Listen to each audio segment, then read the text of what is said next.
Hi, my name is Jacqlyn Paredes, and I'm currently a fourth year at Cal State University Fullerton, majored in kinesiology, and I believe that I'm a good candidate for the UCLA Athletic Performance Internship. I've been playing basketball since I was 7 years old, and then moving on to playing 4 years of varsity basketball at my high school, and then 1 season of college basketball at Santa Ana College. I'm also currently a youth basketball coach where I coach 4th to 8th grade girls, teaching basic fundamentals of basketball at the individual and team level. I also took on a leadership position for the Cal State Fullerton Filipino Club as Friendship Games co-coordinator, where it is the largest Filipino-run event on the West Coast to unify Filipino-American students. Also, I entered at a physical therapy clinic last year where I learned that I'm drawn to working with athletes and training them, which is why I'm interested in applying for this position. The transition from high school to college level play was eye-opening as it showed me the importance of strength and conditioning.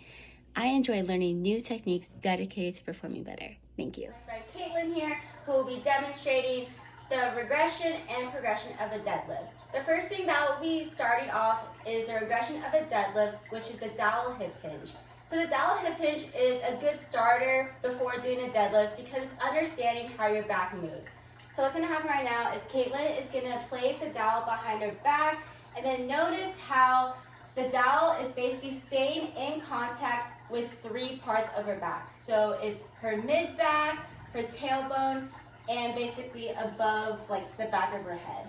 So for this exercise, the main goal is keeping your hips hinged and then maintaining a neutral position on your spine. So what's going to happen is she's going to start making sure her knees are slightly bent. She's going to move her chest forward. She's going to go down. And then she's going to keep going down until she feels a stretch in her hamstrings. And then she's going to slowly come up. And then she's going to do it one more time. Same thing. I'm going to watch, making sure her position is all good. And then she's going to come up. And then also, one more thing to watch out for, if she loses contact, she's going to basically lose position in basically rounding her back and then also arching her back, and we do not want that to happen. Thank you.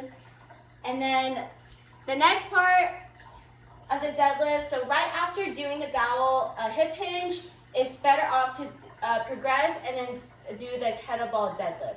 So what's going to happen is I'm going to place the kettlebell between her ankles, and then from there she's going to slightly bend her knees, go pick up the kettlebell, go down, and then slowly come up. So notice her position is when she goes down, her back is flat, her chin is also flat and neutral, her hips are hinged, core and glute are engaged and tight.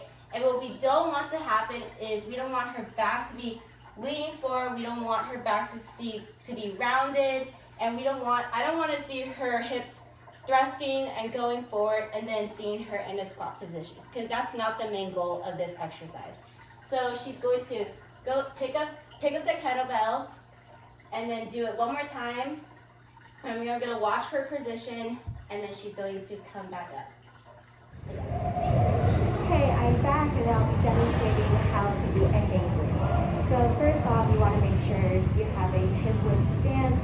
Then I'm going to pick up the bar, making sure for your hands there for placement, they're about thumb distance away from your hips, so right here. And then you want to make sure you have a strong foot grip on the bar.